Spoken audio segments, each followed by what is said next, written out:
Hi, everyone. Welcome to Survival Jobs, a podcast in collaboration with BroadwayWorld and the Broadway Podcast Network. My name is Samantha Dawn Tutzelo, and this is my amazing co-host, Jason A. Coombs. Hi, Jason. Hey, Samantha Dawn Tutzelo. How are Hey, you? survivors. Hey, survivors. Thanks for tuning in to us for another episode. What is this, 88? I believe it's 88, yeah. Wow, look at us. Almost to 100, Samantha Dawn Tutzelo. That is crazy, and I'm really manifesting that we get Mariska Hargitay for number 100. So we better hurry. We literally better hurry. We literally better hurry. Jason, I want to play so funny. Oh my God, it'll be so funny. It'll be so amazing. I will cry. So amazing. Jason, So I want to iconic. play our new temperature checking with you. Yes. Musical? You go first. I go first. Yeah, I need to think of something. Yeah. I will tell you, and this will tie into what we'll talk about later. I feel like Orpheus in Hadestown. Really? Just like walking through the dark to try to get to the end, and then things don't work out, and then you got to start again. I was thinking that. We're going to talk a lot about this, you guys, as we get through the episode, but we saw Hadestown last night, and I will die. But as I was watching the show, I was like, oh my God, I'm Orpheus in the underworld, walking through the dark, scary hallway, trying to get to the end goal. Then it doesn't work out. You got to go back to the start. Try again. I feel like that's sort of what we do, you know? Yeah, way down in Hadestown. You know what I mean? That's really good, Samantha. Good way to tie that in. Wow. Thank you. I love that for you. I guess mine, I don't know. Maybe you could help me. Like when you have like a little crush on someone, but you're like, you know, it's in its early stages and you don't know if like what's going to develop, or you're trying not to like be too excited. What is that? What show is that, you think? Oh my God, Jason. First of all, we need to talk offline. What are you talking about? Okay. You're so funny. I was like trying to think like that's something different, right? I'm like, oh. I'm thinking like the first thing that comes to my mind is like Little Mermaid when they're in the boat and she can't talk and they're like doing guys. The Kiss the Girl. I don't think we're that far along yet, but that's very cute. I would love to be in a boat with a cutie and on the close to like having a little kissy poo. I'm getting really close to the mic and to the camera as I say that. Let's go with that. Let's just go with that. I love that. Kiss the Girl, Little Mermaid action. My favorite Disney musical. Is it? Yeah, like Disney movie musical, the original, the animated. You know, learning something new every day. You know, yeah. Jason, last night, I now can we please talk about Hadestown for everyone, because I have been just listening to this music on repeat. The music is phenomenal. My God. Yes. It's amazing. So everyone, we were so lucky last night to go see Hadestown for their 5th anniversary. And it was my first time seeing the show, which is crazy because I Where were you, girl, in 2019? I don't know. 5 years. Like, what was I up to? You know, not seeing Hadestown, I guess. But oh my God, I kept looking at Jason saying, Jason, I love this play. Jason, I love this play. Jason, I love this play. It was so good. The production is so tight, and everybody hungry, everybody tired, everybody slaves by the sweat of his brow. The wage is nothing and the work is hard. It's a graveyard in Hadestown. Way down, Hadestown, way down underground.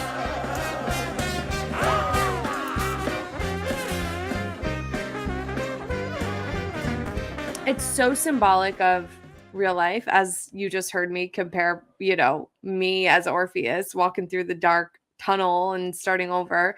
But it's so symbolic of life in so many ways, and told in such an artistic view. And I loved it so much. I love it too. I saw it. Oh, sorry. Go ahead. No, I was just going to say, which we went to Hadestown because, just to slide this in there, on Sunday at the Museum of Broadway at 12 p.m., Jason and I are doing a live podcast recording. Come on down, see us. Come, it's Podfest at Broadway Podcast Network. So it's gonna be Podfest. Sunday, February. Wow. Oh my God. Definitely not February. No, definitely not February. April 21st. April We are 23rd. gonna be hanging out all day with the BPN team, and yeah, we're hosting our panel, which is With super, super Issa exciting. with Issa and John Briones. I know I'm not saying their last name right, and I'm asking for forgiveness. But Hmm. they're in Hadestown right now, Father father-daughter and daughter duo. duo. That's amazing. Amazing. How And, iconic John is that? iconic, and John's such a Broadway icon, and how amazing that he was able to be on stage with his daughter for her Mhm. Broadway debut. Like, oh my god, does it get any Yes. better than that? Yes, that's brilliant, so brilliant, and they're both so amazing. I remember sorry, my door just opened for those watching the video because I have a little puppy, as those who've been listening faithfully knows, who just busted open the door. Yeah. So excuse if you heard that noise. A little ruffian, oh my goodness. Anyway, sorry. Lost my train of thought. But how iconic is that, right? Like to be in such a great show as Hadestown, father and daughter duo. Like you said, her Broadway debut. He's a iconic Broadway legend. Like so cool. And basically I was fangirling also because I'm a 30-something-year-old man who watched that Goosebumps show because I loved that book series as a kid and I love Justin Long. And there was that series on Hulu, the Goosebumps series, and it was so good. So me and my friends had like a little group chat. We were like standing and we like loved it so much. And Issa's in it. And I was like watching, I'm like, this girl looks so familiar. Her voice is impeccable. Her acting is phenomenal. And I got there late, so I didn't get to read the program. So I'm like, Samantha, give me your program. I know her from somewhere.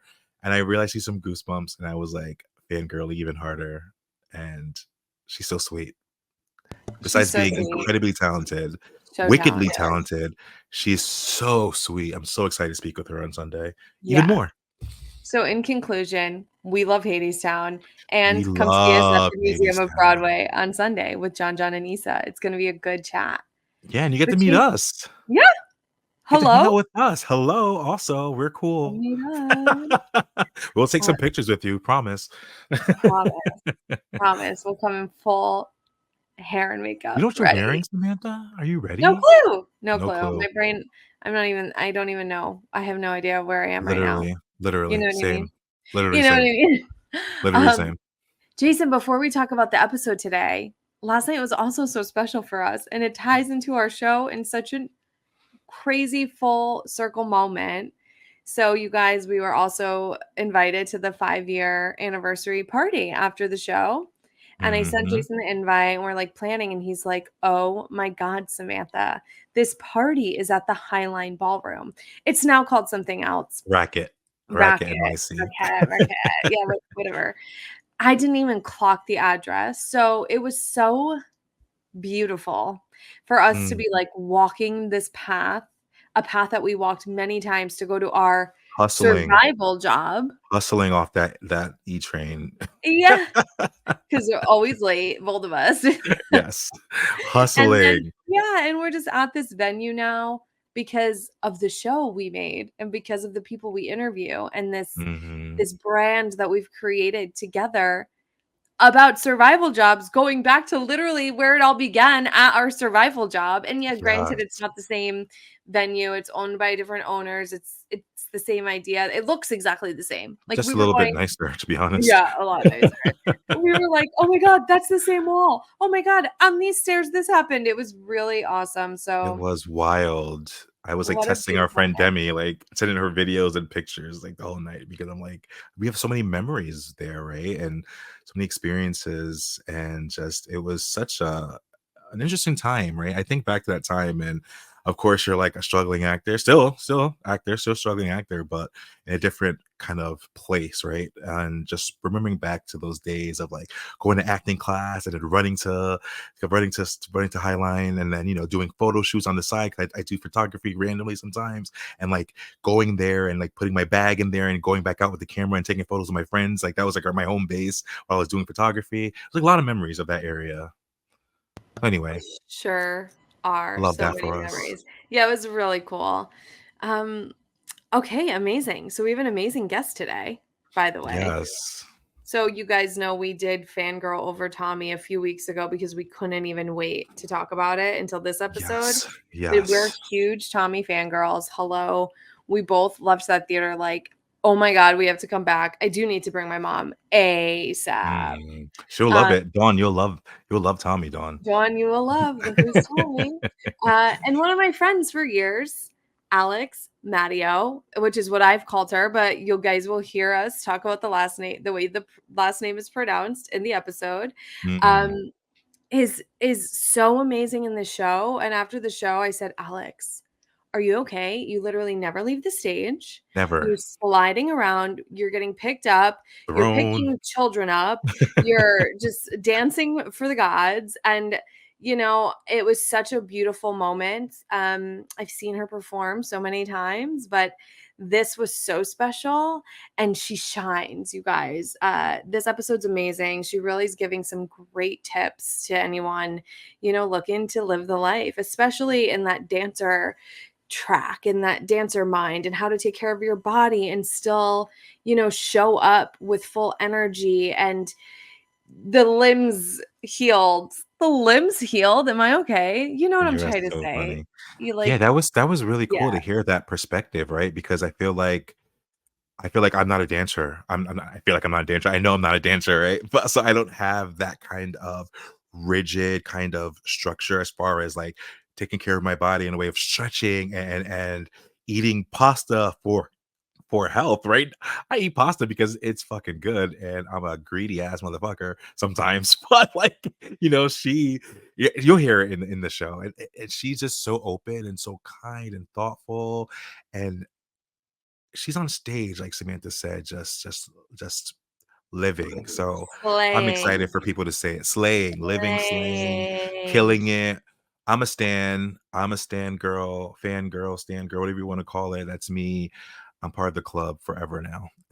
Yeah. All right. Let's tell everyone about Alex and then get to it. Get to it, baby.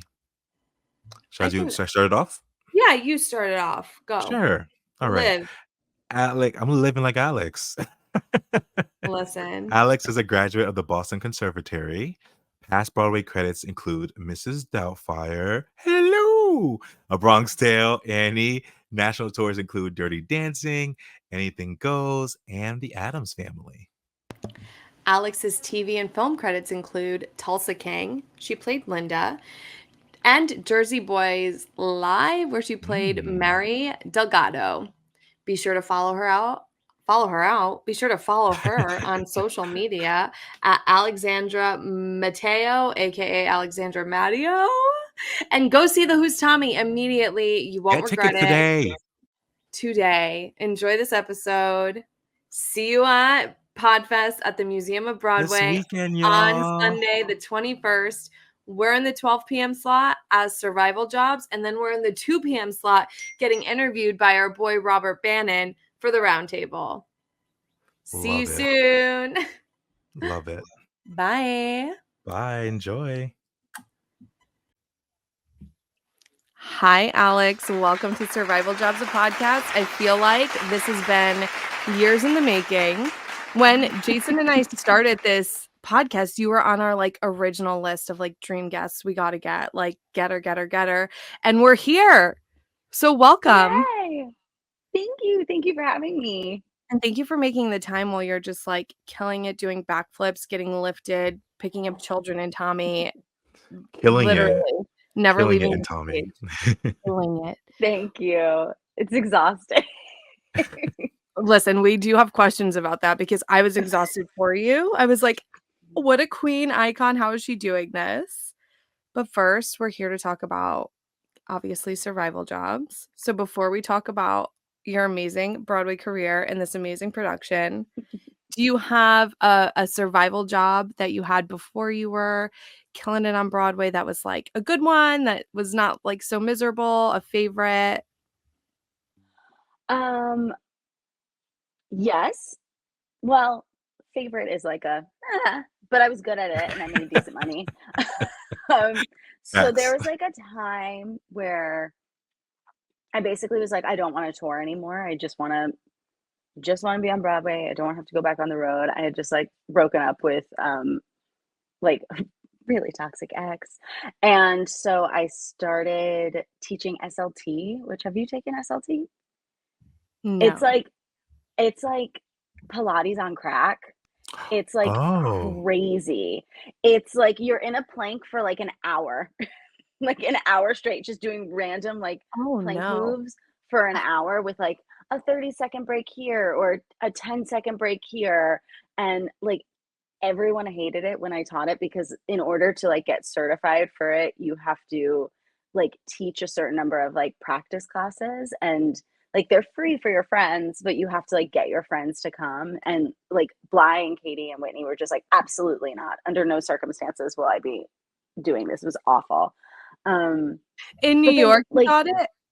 I did in New York on the Upper West Side. I was like, and I was like living on 84th and the studio was like on 86th. It was like great. I would like, I kind of like this. I'd roll out of bed. I'd go there. I'd tell people like how to line their spine. And the thing is, like, with like those fitness classes, it's like the people who do that and like really make good money out of it and like do it for a living are like the reason why they're so good at it is because it is like a full-time job.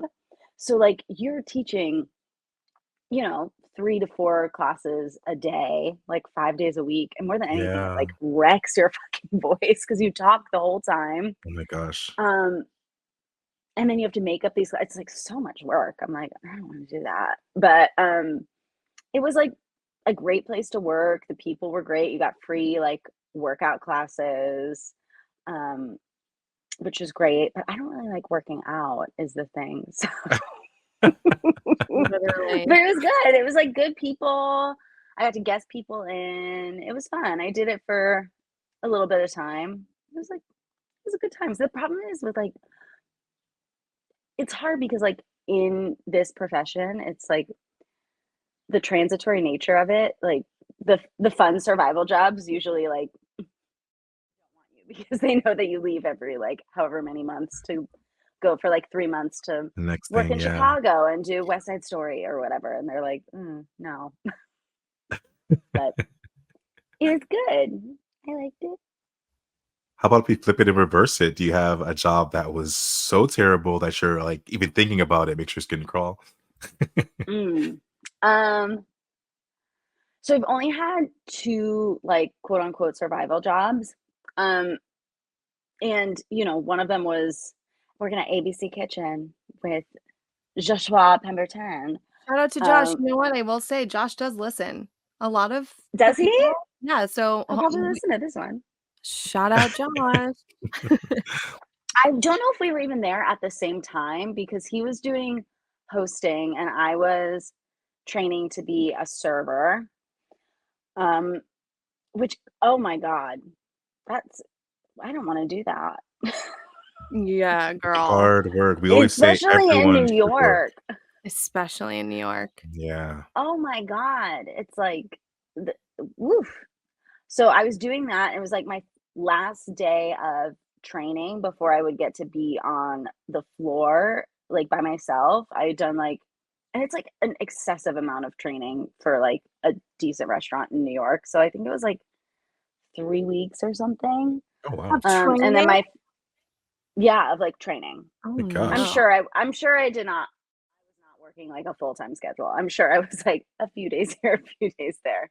But I it was the night before my final training schedule and I was like sitting on my roof in Washington Heights and I got the call that I was going to make my Broadway debut doing Annie.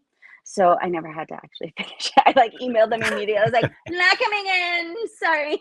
You're like, I'm gonna be on Broadway. Thank you so much. Jason and I served right around the corner from ABC Kitchen. We weren't so blessed to give a notice to make our Broadway debut. We were there for years, but in the Gramercy Park, serving circuit. I love Gramercy Park. Marco and I went there recently for like a little date, but I will That's say so like the cute. food, both those places are. Oh no, girl. We were not working at Gramercy Park. We were working at Hovelita Tex-Mex in Gramercy Park. But like fierce. If we were working at Gramercy Park, we probably are racking in those tips. You know what I mean? I was like, girl, you are making money. No. No, for No. me, for serving, it was like I have to skate by doing like bare minimum, and that's could never do that there, you know? That I probably would have been better in a I don't know. I'm like I basically only wanted to, like, work at a restaurant where I wanted to eat at because I was like, "Okay, well, what are the perks?" And it was like, Family the Yes. meal. food, discount food, and then when I realized they were like, "Okay, so once a year you can come in and have, like, 50% off," I was like, "Once a year? Why are we even What? working here?" Did they Yeah, give I you don't like that family vibe. meal at least? No, I don't think so. It's Maybe a what no, I don't think so. They did that like, I worked at, I keep wanting to be like, at Boston, um, Boston. when we went to Boco, I worked at, like, Sansi there, which was, like, the best restaurant job. It was so chaotic, and I think it's still there. Um, and I was, like, bibbidi-bopping with one of the chefs there, and it was, like, out like, just, like, one of the other, like, cocktail waitresses. We would go out and, like, hang out with the, what's it called? With, like, the Patriots players, and we were like, "This is the best job Ooh. ever!" And we were, like, 20. And they gave us family meal, and that was great. You That was, know, like, it the best restaurant experience. you need the family meal and the Patriots. Okay. Yeah. Thank you for going down your survival jobs road of stories with us. We love it. But let's jump into Tommy. Like I said, I don't know if we were recording yet. I don't think we were. Jason and I are mega, mega Tommy fangirls. We both saw it on different days and we both were like, Yeah. oh my God. I mean, Alex, you saw me after that. I was like, Alex, I think I fell to the ground and I was like, I'm a fangirl. I'm like, I was losing my mind.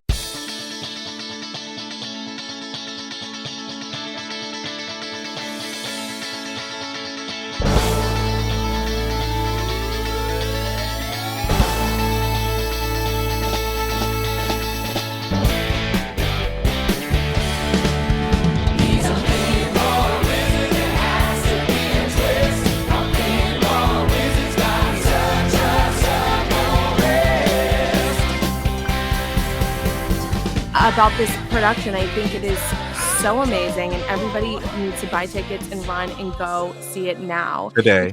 Today. www.buyticketstotommy.com now. Can you tell us a little bit about how this job came to you and the audition process and how you came to be a part of this production? Yeah, it's, like, kind of like a long convoluted story. This is, like, the only show I've done where I've worked with, like, every member of the creative team before, and when I was doing the Jersey Boys movie with Dez, the live capture during the pandemic, he was talking about how he wanted this to come back in, and I, like, looked at him and I was like, "I love that musical. I would wanna be in." And then, like, fast Yes. forward 2 years later, like, a year later or whatever, I was, like, filming something for I think it was, like, Playbill with Lauren, and she was, like, mentioning how she was working on Tommy. I was like, "Oh, I wanna be in Tommy." And so I just kept, like, kind of, like, Planting the being like, seed. "I wanna do Manifesting. that. I wanna do that. That sounds fun." Um, and I had helped Lauren out with some pre-pro for it, which is basically, like, we go into a studio and we come up with some of the choreography and work out like kind of what like the shape of the dance will be, and we did some of that for Des so he could see what it was and like the vibe of the show. And um so I did that, and then a few weeks later went into audition, and like the whole time we were going through this audition process we didn't know it was coming to Broadway, like they were like, "Oh, it's just at the Goodman, it's a regional thing, yada yada." And I was like, "Okay, well, it has Lauren Lataro and Des McAnuff and Ron Melrose, so I'm gonna go on a limb and say it probably is hoping to come to Broadway." Um, and so I went in for it. I came back like a bunch, like that's like one of the like Des really takes his time casting these shows. He does it like and I think to his credit because he every time I've worked with him, like brings together just like the most magical group of humans and everyone is incredible. Like, the best thing about doing this show is the people, because it's like just the most amazing group of humans. And if it wasn't, it would be such a fucking disaster. Am I allowed to say that on here? Sorry. Yeah, you're good. Yeah. It would be a disaster because you are like, this show doesn't stop moving. It's like a runaway train. So it just like goes, Facts. goes, goes, goes, goes.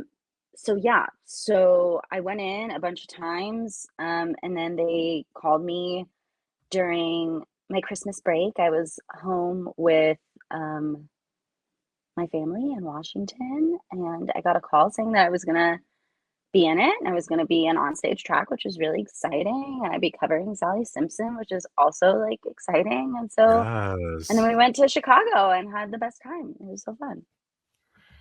I love your, like, booked it calls twice on this interview. First, you're like, "Bye to ABC Kitchen, I'm being on Broadway," and then next, you're, like, with your family. That is so special, and by the way, for Mhm. everyone just listening, we're getting full Tommy coverage with Art. Can please show your mug. Thank you for representing Oh, the Tommy mug. Yes. Alex is fully having her coffee out of the Tommy mug, and we're just yes, there's so representing. much Tommy merch. We got a lot of Tommy merch in this house.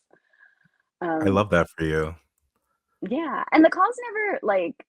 I think that's one of the like my favorite things about being in this business, which is kind of like silly, but the calls never get old. Like, whenever you get a call from your agent and you're like, oh my, okay, so you booked this Broadway show, or you booked this, and it's like every single one of them is just as special as the first. I mean, maybe not just as special as the first one, but like they all are so special, and I have like such a visceral memory of like where I was every time I got the call, and it's like Yeah. it's such a cool thing. It's cool and special. I guess speaking of these shows, this is your 4th Broadway show, if I'm not mistaken? Wow. Yes. So, yeah, Tommy is so dance heavy, as we were saying. How does this show compare your how does your experience with this show compare to your previous shows that maybe weren't as such dance heavy? Because you were what, Mrs. Doubtfire, and you Mrs. said Doubtfire, Annie, Bronx Tale, and Bronx Tale. Annie. Yeah. And then I toured for many, many years. Um, yeah, well, gag of all gags is we got the show and it rolled up to rehearsal, and I thought, I was like, oh, fierce, I'll be like a singer track in this singer musical and like hang out my rock opera. It's like I'm on the ground for like 90% of my show in a knee slide. So that that hope and Literally dream went. sliding across the stage. Mhm. Yeah. I think I Um, screamed when you slid across. I was like, "Oh my gosh." well, so my friend's husband met Katie. You guys know Katie, right? From Backstage Bite. We Her and love her husband you. came. Her and her husband came to the show, and she was like, he was just like giggling the whole overture, and I was like, why? And he goes, well, I just was like, oh, I wonder if I'm going to be able to tell which one is her. And then you get dragged on stage within the first like 10 seconds. Someone like flips you in the air, throws you over his shoulder, tosses you up, and then literally throws you off stage and walks the other way. I just wanted to be like, could you be careful with that one? So it's like, it's the biggest difference with this show is like you don't stop going. I have one like 1.5 minute break. It's during Smash the Mirror, where I'm sitting in wing 4, stage right, doing some like spinal articulations, doing some like book openers and cat cows and downward dogs. Um, and that's the only time that I'm not either on stage or making a quick change to go on stage. Because in addition to like all of the dancing and characters that we play on stage, we're also like the kind of like ninja-y characters that are all in black that are moving all the set as well. Yeah. Oh So my it's gosh. just like Oh my god. it's go go go all the time, which makes it like it moves, which is really nice. It's a short show. It's 2 hours. We are like, and our shows are at 7 o'clock. So I am like home in New Jersey by 10 o'clock. It's a Oh, dream. wow. Yeah, it's great. But because it's so like I think of the ensemble as a character like in the show, like as a Facts. big character in the show too, because there are so many step outs and features and like we really keep the story moving. Um, but the biggest difference is like if one thing is off because we are so in the pocket of this like moving train the whole time, like you really feel it. Like if for some reason like the music is feeling off or the sound is off or like people aren't getting like in the pocket of like like not that this happens often, but like you are so like in the fabric of what is happening that like we really feel it as a group. It sounds so silly, but it's like, what's it No. called?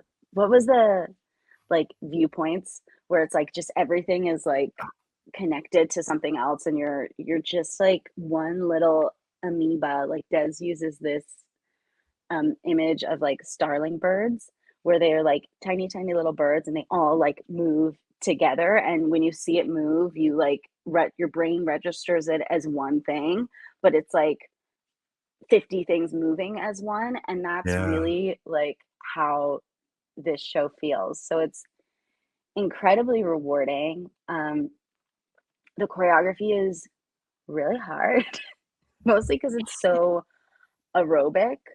Um, and this on Broadway is my first time doing like a full time like track that is my own. Oh, So I do wow. it every single day, which is a whole new set of challenges. Mhm. Um, so it's great because you get to like feel comfortable, Right. which is something I haven't experienced on Broadway. Right. Normally, I'm like, oh, I'm doing this and I'm doing this and I'm doing that, especially like after the pandemic. Um, so yeah, it's just like it is really hard and it is really taxing like on our bodies, and especially like I've been in this industry for a really long time and it's like you have to care for your body. Like my prep for the show, it adds, 45 minutes onto my show. And then now I'm at the age where like, okay, I guess we have to cool down now and we take an Epsom salt bath every night. And we like, and it Yeah. like Mm. you really do have to care Take care of yourself. for your body because it Mm. is the only like it is the storyteller in this. And so yeah, I hope that answers your question. That was literally the next question that we had is like, we were so blown away with the dancing and the literal you saying you only have a minute and a half off from the show tracks because I was like, she's never leaving the stage. And so we have a lot of listeners that are like wanting to be in this industry, a lot of dancers. So can you share what you are? You just said an Epsom salt bath. Did I say Epsom right? Yeah. Yeah, you got it. Do you have any other rituals that you do that's practicing self-care to really prepare your body and mind to do this 8 times a week? And you're also commuting back and forth to Jersey. So that's part one of the question. And then part two is how do you juggle, doing your entire track and knowing this whole track and then covering Sally? Um, well, first off, my track is pretty sweet because since Sally Simpson is another ensemble track, I would do my whole track and then just step in for Sally Simpson. So it's kind of a dream. It's pretty Oh, like wow. in comparison to some other parts I've covered where like, I've done shows where I'm covering 10 principals and I would do their entire track. And that is like a whole different ball game. This is super manageable and it's fun because like she gets to ride a Vespa and do a fight scene and like it's very like it's fun. Um so that's um one of the more like what's the word I'm looking for? Kind of it doesn't feel scary to cover that track. It feels like Mm. like when I'll get to go into it, it'll be like, oh, okay, it'll Fun. be fun, and I'll do my whole track until the last 20 minutes of the show, and then I'll bop into this thing, and we have rehearsals, so I'll feel prepared, and it'll be great. Um, in terms of like being like ready for the skit, so honestly, the hardest thing has been because we just got out of like we just opened, so we've been crazy. And then after opening, everyone's bodies are like really run down. So we had like some emergency put-ins, and it's been crazy as it often is at this time opening a new show. Um, so the hardest thing is like getting sleep. honestly, and especially because like this is kind of silly, but my husband and I live out in New Jersey and we have one car. So like I take him to work, I take him to the train station at 7 o'clock in the morning, and then I come home and I have to go back to bed for like 2 hours because I really Yeah. do just like I just need to sleep. I need to sleep and I need to sleep more than your average muggle. Um, and then I do like this kind of 20-minute, like low impact warm up every day, which I could share with you.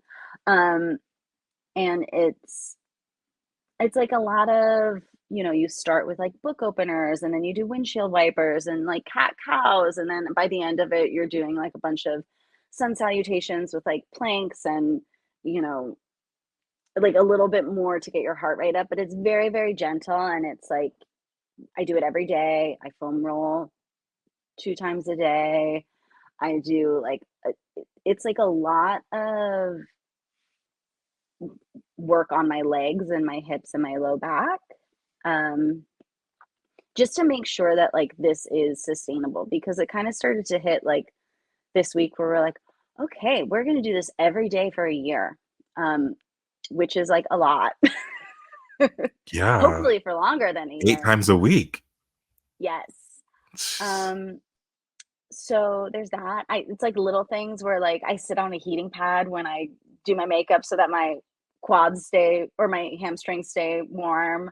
And then I have like more activation exercises when I like get on stage. And then when I come home, I ice and then I take an Epsom salt bath and then I have a glass of wine and I read my book. And it's Yes. like it's a very like the come up to be up and then to come down is like very important, at least to me, and I think to most people in our show have like a pretty extensive like warm up situation. I try to go to the gym like 3 to 4 days a week because the show is so heavy in cardio. So like training for the show was like a lot of running and uphill climbing and hikes and all of that. So yeah, it's like figuring out like what feels good and then how to make your body feel good for a, an extended run. And also like accepting that like some things are just gonna like evolve and sometimes your legs are gonna hurt. And some like I went into PT and I was like, my whole thing is like I always think I'm like, oh, my knee hurts. Do you think I like broke my bone? And she's like, no, I think you're fine. I think you're just jumping from like many feet in the air and your knee probably hurts, which is normal. Yeah. So it's like, and that's the hardest thing to Jeez. gauge from like having my own full-time track to like when you swing or when you're a standby, like your body does get a break that it doesn't get when you're doing it every single night. So the like just everyday wear and tear and learning kind of like, okay, what is this new normal? How does it feel in my body? And how do I like care for my body so that I can do this full out 8 times a week? Because like not doing it full out is not an option. And you want it to look cool. Like yesterday I asked at lift call, I was like, hey, I think I could like jump higher off this pinball machine at the end. I want it to be more impressive for me. Like I see what the guy is doing and I think I could do that too. So can I like jump off this pinball machine a couple times? And it's like knowing how far you can push it so that it like is really impressive. And also that you're still able to like care for your body and you're not going to get injured. Can that answer your Totally. question? Yes, of course, and thank you for sharing Yeah. all of that in such detail. I think it's really important for people to know, like, you don't just wake up and, like, go be on Broadway, it's in the glitz and glam, like, there's a lot of work and a lot of prep, especially in a show like this and a track like you have, and I think it's important for our listeners to hear and for us to hear too, like, that's And a here lot. the come down too, what you were saying as well. Like your job doesn't just end when the show ends, right? There's stuff you have to do to take care of yourself after as well. That The was really interesting. hardest is like, or not the hardest, like the most painful part is my commute home because I actually really do enjoy. I like went to Jersey kicking and screaming. My husband basically was like, "I hate living in the city, and we're married now, so like, can we move?" Um, so I left the city like kicking and screaming, and I actually kind of love it. It gives me a work life balance that I have like never ever experienced before in my life. Because like, the city, it's just like go go go all the time, and then I am out here, and I was sitting on Tuesday before the show and just like gardening all day, and I was like, wow, I almost feel like a real person for a second. Yeah. But that commute home, there's like 30 minutes where you're just sitting and you feel like all of your joints. And so like I'm that asshole on the train who's like putting up a leg and just like fully doing like spine articulations and like, I I look insane, but it's like trying to like not get my whole body to just like seize up in this Right. sitting position. Um, and then like every actor I know, um, on Broadway or on tour or anything, it's like you're doing something that requires such a level of adrenaline, um, that to just like go home and immediately go to bed is like not really an option. That's like a little unhinged. Like you need to just like be able to be like, okay, I'm gonna come back down to being like a real person. And I do like post show pasta where it's like every day after the show I come home and have like a pound of pasta. Yes. Oh my gosh. um It's like the opposite of Michael Scott. I don't know if you're an Office fan. no, I mean I Oh, should be doing it before my show, and I'm trying to like maybe switch to like having pasta before the show because I did it one day and I had like a pound and a half of pasta. And I was like, oh my God, I have so much energy. This is amazing. Okay, how's the pot? Are we doing red sauce? Are we doing butter? And like, what is the pasta prep? I have to I know. switch it up because, we're Okay. Italian. So we do like Sunday sauce. Thanks. So we have like, if I have some leftover sauce, I'll do sauce. Sometimes I just like in the summer, I like to like, saute some garlic and olive oil with like fresh tomatoes and herbs and lemon zest and like do that. Sometimes I I'm do like so hungry. Alison Roman's like pantry pasta. It's very like it runs the gamut, but it's like something about just like giving myself an hour to like eat, drink a glass of wine, and like read a book and just like kind of like come back down to like myself because it's really easy to get caught up in the neuroses of like your show. Like if you have and the thing is like the work we do is important, but also it's like we are lucky enough to get on stage and sing and dance for a living. So like Yes. I have worked really hard to like make it so that my entire personality is not just that I'm like an actor, that I'm other things, and that my self-worth is not tied to like what I'm doing in the performance space. Because like regardless of if you're like in a Broadway show or not, you are still an actor just because that is what you're doing. And in a lot of cases like I use more of my skills sometimes when I'm in the audition process than when I'm like in a job. And so it's like it's a really difficult thing to navigate because we are taught in this industry like from such a young age to have such a lack mentality around this profession, and that like there's not enough for everyone, and if you're not willing to do this, there's a million women who look just like you who will come out here and do it. And it's just like I I really disagree with that, and I think that it's a really like dangerous message to send to young artists, and I think that For it's sure. just so important to love what you do and value what you do and feel really like you're allowed to be like, wow, this is really impressive and this is really cool and I'm like living my Yeah. dream, but also it's not the entirety of like who I am as a Correct. person. And it's not like when I met my husband, like the least cool thing he thinks about me is the fact that I'm a Broadway actor, which is like sometimes a little annoying, but like sometimes it's like you're like, oh yeah, I am a full-fledged human being. And so just like taking a minute or an hour or however long it takes you to just like come back to yourself and like Yeah. I think is so important, especially when you're like in this part of the schedule where it's just go, go, go, go, go all the time. It's really easy to be like, well, the sky will come crashing down if I'm not, doing lip trills from the moment I wake up. And it's just like, that ain't it. Yeah. Alex, that's powerful what you just saying, and it kind of reminds me of your podcast, Pull It Together, which is a podcast for women redefining what it means to be a creative on their own terms, right?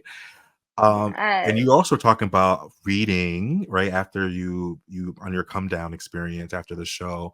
What else is feeding your soul artistically? Is it a special book you want to shout out? Is it a show you like to binge watch on your day off? Is it a movie you've seen recently? Yeah. I mean, I love this question because I think that we all like become like we all go into this profession because like we love like it feeds us creatively. And I think Yeah. that in the same way that we were talking about like podcasting is now like a job for you. It started as a creative outlet and now that creative outlet is a job.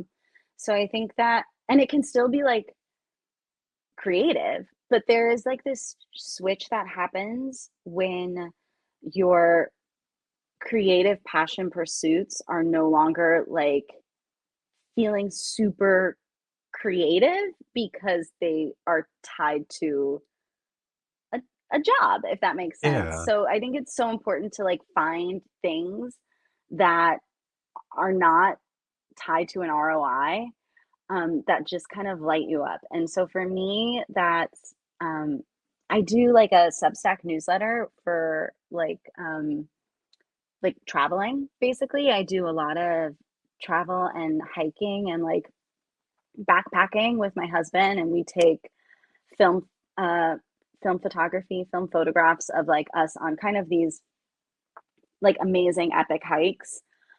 Um like we backpacked the Swiss Alps for our honeymoon. We hiked the Kalalau Trail recently in Hawaii when we found out Tommy was coming to Broadway and we were like, "Oh my god, we'll have dual income again." We like booked this flight to Hawaii and did this like 26-mile hike that's like one of the most dangerous hikes in the world, and we did that. And so like I was trying to kind of That's come up with a amazing. way That's that like to like document these things and to like have like it almost feels like a little blog, but like a little creative like passion pursuit that is not tied to like what I do for a living. And so right now it's that, it's cooking, it's we just bought a house, so like a lot of home projects. I love to read. Like it is I just finished Book of Love by Kelly Link, which is like a lot of like magical realism kind of. It reminded me a little Yes. bit of like the vibe of Night Circus, if either of you have read that. I haven't. Um Mm. I yeah, so like just anything that is like gets my brain like working in that like glittery creative way yeah. that doesn't feel the pressure to like be something is like I Facts. guess really important to me to I like love that. feel grounded. That's amazing. Thank you for sharing that.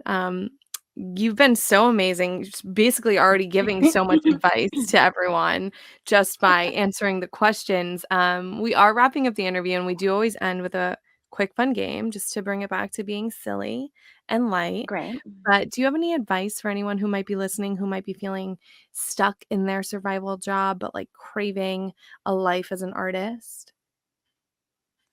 Yes.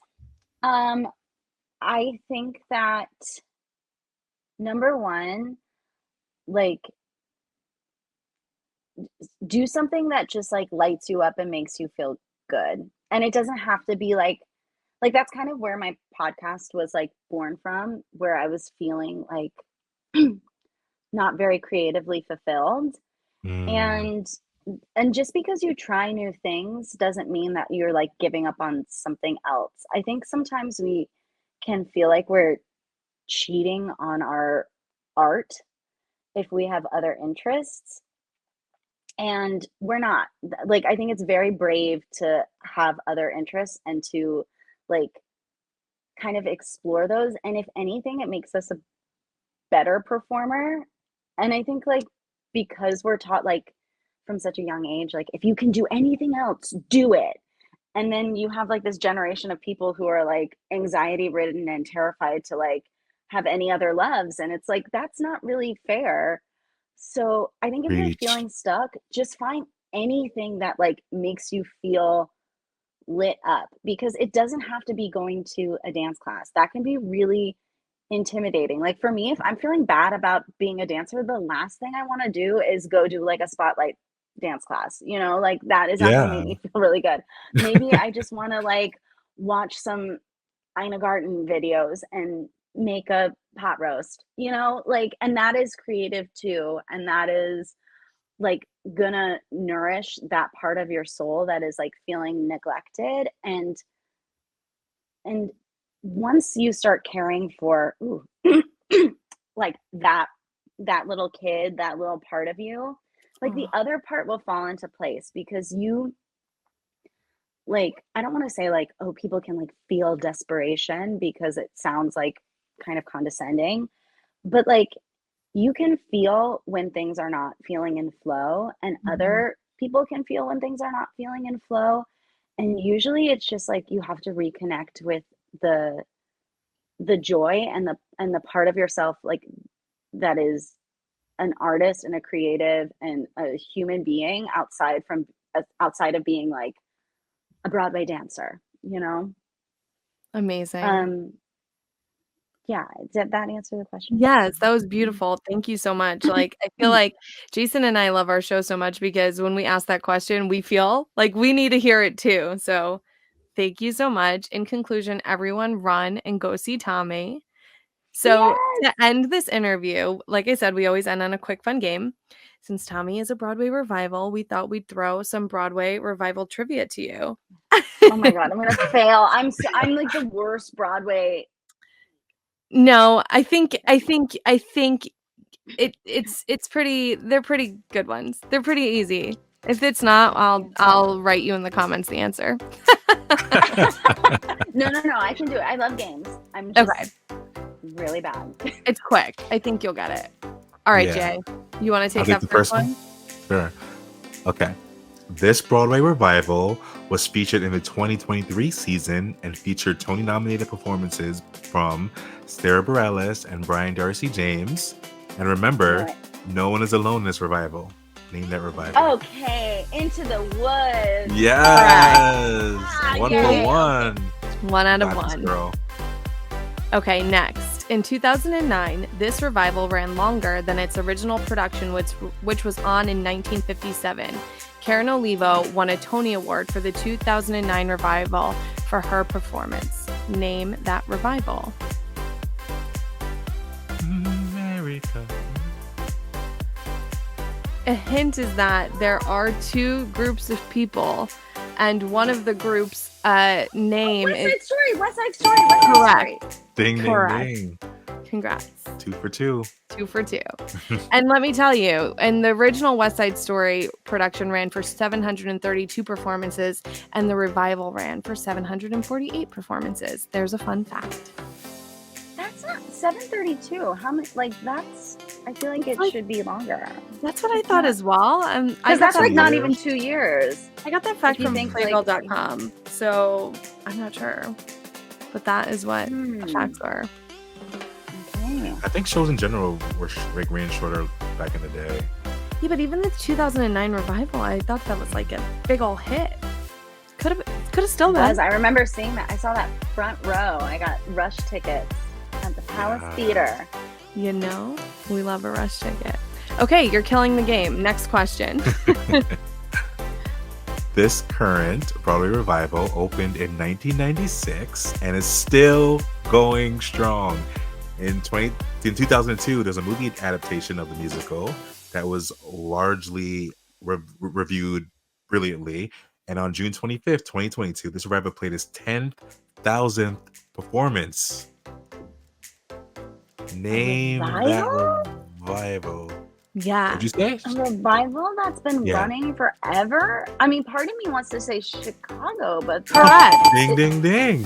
I didn't know Chicago's Chicago a was revival revival? either. The first Chicago closed pretty quickly, and then this transferred from City Center as like they wanted to like bring it back, and so they did like a little concert version, and now it's just been killing it. wow, And now Ariana Madix is just in it. what a sleigh. 10,000 Years. performances. Crap. 10,000 performances in 10,000. 2002, so now we're 2 Yeah. years later. Okay, and this is your bonus, which you do not need because you have a perfect score. This musical, with music by George Gershwin, holds the most times a musical has had a Broadway revival, with 7 Broadway revivals. I can't speak right now. The most recent revival had a star-studded cast, including Audra McDonald and Norm Lewis. Name that revival.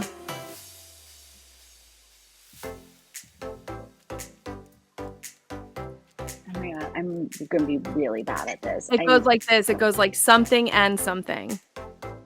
Blank and blank. Wait, is it Porgy and Bess? Correct. Yes. Wait, that was literally what I was going to say. And then I'm like, surely we haven't revived Porgy and Bess 7 times.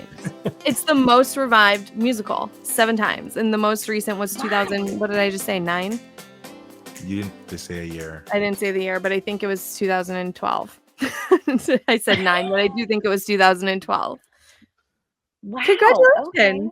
You nailed Wow, the Alex, you revival. killed really this.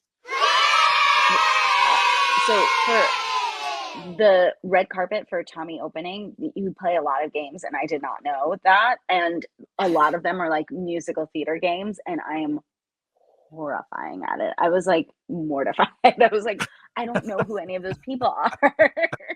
But I do want to just say you've redeemed yourself with the musical theater games. And I barely cheated. Actually, I didn't cheat at all. I just gave a couple clues. Blink and, but to my defense, I was like, it can't be Porgy and Bess. But it was. Sure is. was. Alex, before we go, can you let our listeners know where they can follow you on all the social medias? Yes. I am at Alexandra Matteo with 2 T's. On Instagram. You can follow my travel Substack is called Wandering. Basically links to everything is on my Instagram or on my website, alexandramateo.com. And the biggest snag is I've been calling you Alex Matteo for as long as I've known you, which is a minimum of 10 years at this point. So fun for me. I just learned something new. No, I know when people have met me based on how they pronounce my last name, because when I was growing up in Kansas, we said Matteo. And then like my senior year of high school, we went to Italy, and my family was like, that's not how you say your name. So then, but because I went to college with one of my like dear high school friends, he would be like, Alex Matteo. So like everyone from like my freshman year of high school or younger like knows me as Matteo, even though it is Matteo. I love that. Also, fun fact. I like regret saying like my name, like, you know, you have to like pick your equity name when you're like 18 or whatever. You have to pick it like really young. And I was like, Alexandra sounds so fancy. I was like, no, never has anyone ever called me that ever. But here we are, Alexandra Matteo. It sounds very fancy. It is You are fancy. fancy. I put my equity name Samantha Dawn Titzlow, and that's just who I am. Thank you. That's my middle I'm name. dead. Samantha Dawn. I'd be like, who is she? I don't know her. Here she is.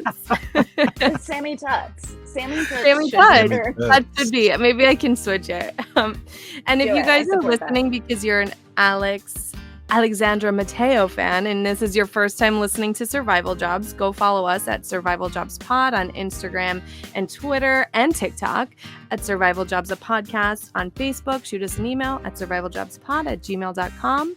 Follow my boy Jason at Jason A. Coombs, and follow me at Sammy Toots, just like Alex said. Yeah. I'm so happy we finally did this. You're amazing. Same. Yes. Go Thank see you so much for Tommy. having me. At the Everyone Nederlander. needs to go see Tommy at the Nederlander immediately. ASAP. You don't want to miss it. I got 2 playbills right here. Oh, Jason, you took 2? Yeah. Gotta take 2. Gotta have a backup. Thank you, Alex. This was amazing. Thank you. Thank you, Alex.